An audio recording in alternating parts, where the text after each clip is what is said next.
nearly the entire world has adopted the International Metric System of Measurement, the United States still relies on a system of measurements based on the sizes of thumbs, feet, and leaps. So why doesn't the U.S. use the metric system? Well, there were actually many attempts to convert from the imperial system to the metric system, dating all the way back to 1866, when the U.S. Postal Service, by force of necessity, had to recognize the metric gram in order to accept international mail. Shortly after, groups sprung up to introduce legislation for the metric system's nationwide adoption, but due to internal disagreement, failed. About a decade later, though, the United States signed the Treaty of the Meter, which sought to standardize the metric system internationally for trade purposes. But as talks of putting a bill through Congress gained momentum, anti-metric system sentiments also rose. Perhaps the most vocal opponent was the International Institute, which firmly believed that the imperial system was superior based on the idea that it was somehow connected to the pyramids.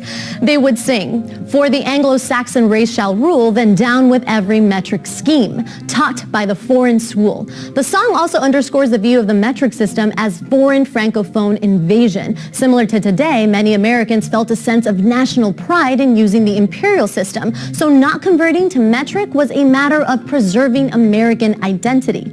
Another major argument against switching over is cost. And while it would be costly to convert in the short term, it would be less expensive in the long run. In government, the metric system has been the preferred system for trade and commerce since President Ford signed the Metric Conversion Act in 1975. Shortly after then, many schools began teaching both systems. In the late 1980s, the government even began requiring that all federal contracts be in metric. It facilitated international industry, trade, and commerce. And how couldn't it? Every single country besides Burma and Liberia had adopted the metric system, and even those two are now in transition. So adoption of the metric system in trade was essentially a matter of survival for the U.S. economy. But if this doesn't convince you that it would be less costly to switch over to metric, its non-adoption has costed the U.S. millions in the number and gravity of errors committed because of miscommunication. During its Mars meteorology mission, NASA committed one error while converting between metric and imperialist units, which cost the U.S. millions, including the loss of a $125 million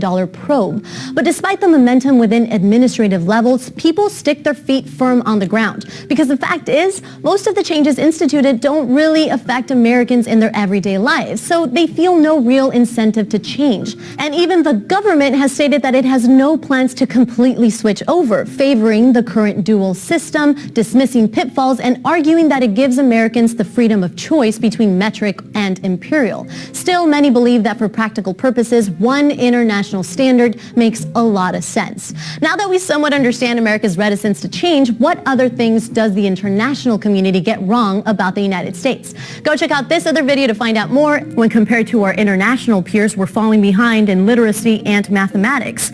Being loud and rude also seem to be some of the most popular stereotypes about us. It's difficult to suss out if this one's true, however. One thing Americans don't lack is confidence. Thanks for watching, and please subscribe.